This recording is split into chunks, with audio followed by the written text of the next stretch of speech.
Bonjour, bienvenue sur la chaîne French Robotic, la chaîne de la robotique industrielle. Alors aujourd'hui, première vidéo sur les robots industriels et leurs applications.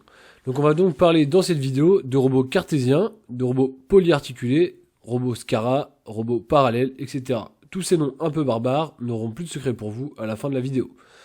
Ce que l'on appelle robots industriels, d'après l'Organisation internationale de normalisation, c'est un système commandé automatiquement, multi-actif, polyvalent, et programmable sur 3 axes ou plus. Maintenant qu'on a vu la définition, passons au premier type de robot, le robot dit cartésien. Donc, le robot cartésien est un robot avec 3 axes linéaires. Donc chaque axe est un axe linéaire suivant chaque coordonnée. Donc on a un axe suivant X, un axe suivant Y et un axe suivant Z. Donc tous les axes sont perpendiculaires entre eux. Ce type de robot donc est utilisé dans la plasturgie pour du déchargement de presse injectée ou pour du pick and place, donc c'est-à-dire pour prendre un objet à un endroit et aller le déposer à un autre. On verra des applications tout à l'heure. Sur certains robots, au bout du dernier axe linéaire, on rajoute 2 axes rotatifs afin que le robot soit doté de 2 orientations. Cela facilite notamment la prise de pièces pour le cas de déchargement de pièces injectées avec des pièces un peu complexes. Donc ici on a un cas d'application de robot cartésien à très grande dimension. Donc on voit bien les 3 axes de translation et un axe de rotation suivant RZ. Un second cas d'application, donc là c'est du pick and place ou du prise-dépose. Donc on prend à un endroit et on va déposer à un autre emplacement. Donc là c'est un robot de démonstration. Donc ici un autre cas d'application, un robot cartésien qui vient dans une presse injectée récupérer les pièces et ensuite il va les déposer sur un convoyeur. Dernier cas d'application, donc c'est la même chose sur une presse injectée mais sur des pièces différentes. Le robot vient chercher les pièces, les dépose sur un convoyeur. Pendant ce temps, la presse injectée peut recommencer.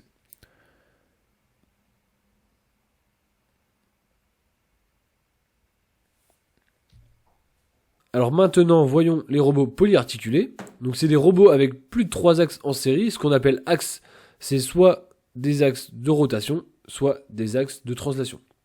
Ici par exemple, nous avons un premier axe de rotation qui est caché dans le bâti. Un second axe de rotation ici. Si je mets la tige ici, elle peut descendre ou monter, et c'est donc le 4e axe. Les axes, ils sont en série, c'est-à-dire qu'ils sont les uns à la suite des autres. Ici, nous avons un robot 6 axes. Donc nous avons 6 axes de rotation, aucun axe de translation. Voici un schéma cinématique d'un robot polyarticulé. Donc on voit bien que les liaisons pivots, donc les axes de rotation, sont bien en série sur tout le robot. Alors, parlons maintenant des robots SCARA. Donc c'est le type de robot que je vous ai montré tout à l'heure. Donc c'est des robots 4 axes. Donc 4 degrés de liberté dans l'espace, capable de se déplacer donc suivant les axes X, Y, Z, et une rotation suivant l'axe de la tige, donc une rotation suivant RZ. Cas d'application, l'assemblage ou le pick and place à très haute fréquence. Donc voilà un exemple de robot SCARA. Donc là c'est du pick and place, donc on récupère des sachets, alors je sais pas si c'est de thé ou des cookies, et on va les mettre dans leur carton d'emballage. Donc si on regarde bien, le robot il dépose tout le temps la même position et c'est la caisse qui bouge pour changer de colonne.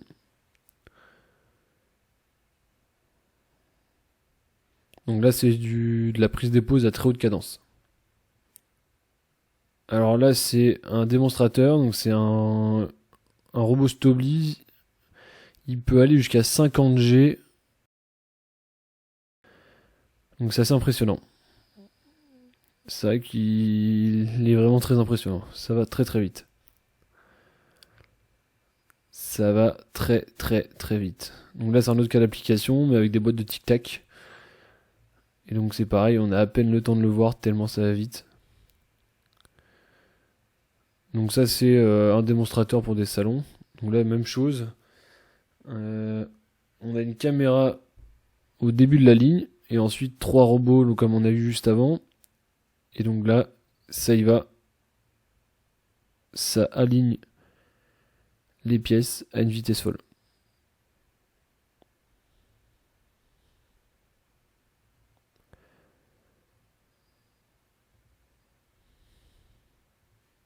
Les robots 6 axes, donc c'est des robots à 6 degrés de liberté, comme on a vu. Ils sont capables de se déplacer dans l'espace suivant les axes X, Y, Z, et également en faisant des rotations suivant les axes RX, RY et RZ. On peut les utiliser dans tout type d'application, comme on va le voir tout de suite. Donc ici, on va voir les cas d'application des robots 6 axes. Donc on peut faire par exemple de l'usinage, mais de matière souple. C'est difficile d'usiner du métal avec. Donc là, c'est du polystyrène, donc ça marche très bien parce que les efforts de coupe sont assez faibles.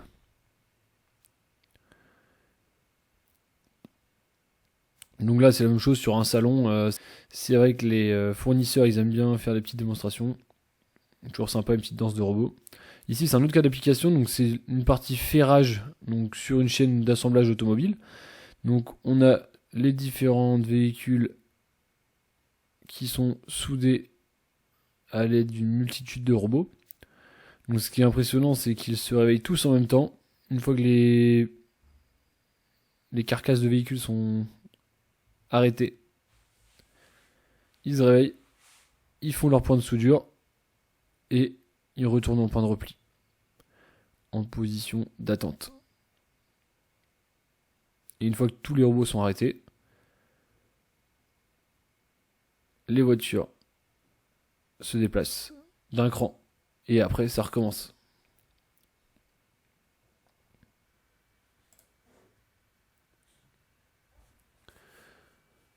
Donc ici c'est un nouveau cas d'application, donc c'est dans un bar à Las Vegas, des robots qui font des cocktails, donc qui récupèrent les différents alcools et sirops en hauteur,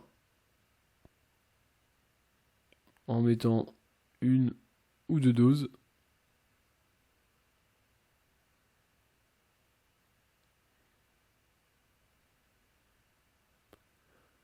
Ensuite, il doit rajouter quelques glaçons.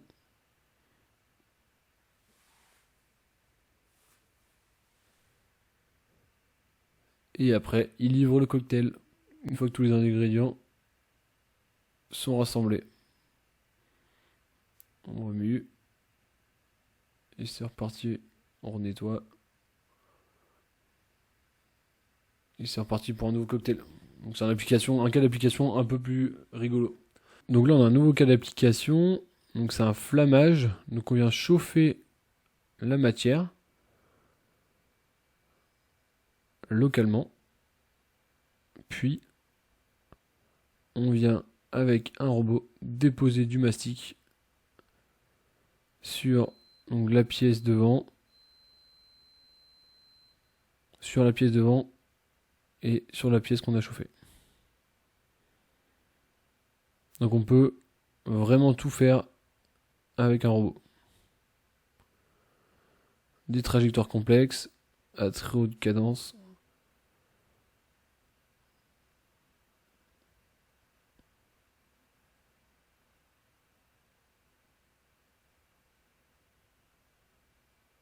Alors un robot il a tout de même une zone d'évolution limitée, donc par la taille de son bras. Donc pour certaines applications, un robot ça va même pas suffire. Alors du coup on rajoute soit un track, donc c'est un axe linéaire comme on voit sur la première image, ou on peut également rajouter un plateau comme ici. Donc là c'est un plateau 2 axes, donc il y a un axe de rotation ici, et le plateau ici peut tourner sur lui-même également. Donc on peut avoir ce qu'on appelle des axes externes supplémentaires. On peut avoir jusqu'à 6 axes externes sur un robot, en plus des axes qu'il possède déjà. Donc, grâce à ces axes externes, le robot est capable de réaliser beaucoup d'opérations complexes. Donc là on va avoir un cas d'application où le robot il a une zone de travail vraiment très étendue. Et donc là, on n'a pas le choix, on est obligé de lui rajouter un axe linéaire pour qu'il puisse réaliser tout le travail qui est attendu. Donc là, il a pris une pièce, il a fait un traitement, et ensuite il va la stocker autre part. Et ici, un autre cas donc, qui montre que le robot est capable d'interpoler ses mouvements par rapport aux axes externes. Donc là, on voit que la tête du robot, elle ne bouge pas quand il bouge l'axe du tracker. Et même chose pour le plateau. Donc il est capable de figer la position de la tête par rapport au plateau et de faire tourner le plateau en même temps. Donc un nouveau type de robot donc, qui est arrivé il y a quelques années. Donc c'est les robots collaboratifs. Donc ils peuvent avoir entre 6 et 7 axes, donc 6 degrés de liberté. Pour les 7 axes, ils ont une redondance. Ils sont capables de se déplacer donc suivant les axes X, Y, Z, rotation, donc toutes les rotations RX, RY, RZ. Et le but de ces robots, c'est qu'ils sont capables de collaborer avec les humains, mais dans des cas très précis. Donc ils ont des capteurs de couple, des capteurs d'effort sur chacun de leurs axes. Donc si jamais ils réalisent une trajectoire, si un robot vient les percuter ou les toucher, ils sont capables de sentir que quelqu'un est venu en interaction avec eux et ils arrêtent automatiquement leur trajectoire. Alors après l'interaction avec l'humain, donc elle est prévue dans des cas assez précis. Donc typiquement si on met une lame de couteau au bout du robot, il va plus être très collaboratif parce qu'il peut quand même blesser un humain. Donc il faut que l'effecteur, donc ce qui est au bout du robot, ait des formes spécifiques, qu'il n'y ait pas de forme tranchante, que ce soit pas trop lourd, que ça risque pas de tomber sur l'humain, etc. Mais il y a quelques contraintes. Mais quand on rentre dans le cadre global, c'est des applications qui peuvent être vraiment intéressantes. Alors on va voir ici un cas d'utilisation de robots collaboratifs. Donc ici c'est pour de la palettisation. Et donc l'avantage du collaboratif, c'est qu'on n'a pas besoin de mettre d'enceinte de protection autour du robot, comme il est capable de s'arrêter si un humain vient en interaction avec lui. Et donc là, on voit bien que l'effecteur que le robot a, il n'a pas de bord tranchant, et les cartons, ils sont pas dangereux, ils ont l'air assez légers pour un opérateur ou un humain qui rentrerait dans la zone. Alors voyons maintenant les robots parallèles. Donc les robots parallèles, ils sont appelés comme ceci car leur chaîne cinématique n'est plus en série. Donc c'est plus une succession de liaisons pivots en série, mais c'est des liaisons pivots en parallèle. Ce qui confère au robot des caractéristiques de déplacement spécifiques. Ici, c'est un robot Delta, donc qui possède 3 bras, donc qui sont pilotés par un moteur. Donc il y en a un ici, un autre qu'on ne voit pas, et un autre qui ne voit pas. Et sur chaque bras, 2 tiges sont accrochées, et chacune des tiges est accrochée sur une autre plateforme. Et cet élément possède également un petit moteur ici, qui permet d'avoir une rotation suivant l'axe Z. Donc le robot est capable de se déplacer suivant 4 axes de liberté, donc les coordonnées X, Y, Z, et d'avoir une seule rotation grâce à ce moteur, la rotation RZ. Le fait d'avoir des bras et des liaisons parallèles confère un type de déplacement spécifique à cette plateforme. Elle va rester parallèle au sol. Ces types de robots sont beaucoup utilisés dans l'agro-industrie, dans l'agroalimentaire, car ils ont des cadences énormes. Ils sont capables d'aller très vite, ce qui correspond parfaitement à la demande de l'agro-industrie. Donc voici un cas d'application de robots parallèles dans l'industrie agroalimentaire. Donc là c'est du tri de pancakes en sortie de ligne de production. Donc là ils viennent d'être cuits et ensuite on les assemble, on les empile et après ça part directement au packaging. Et là on est capable de mettre les pancakes qui sont pas de bonne dimension ou en rebut. Alors ici un nouveau cas d'application, donc c'est sur de l'emballage. Donc là on vient déposer des produits finis directement dans leur emballage final. Donc ici il s'agit de pommes potes. Donc on voit qu'il y a 4 robots à la suite pour déposer les pommes potes comme il se doit. Et donc on a évidemment une caméra en amont pour identifier la position des pommes potes sur le tapis. Voilà, c'est la fin de la vidéo. A plus, ciao.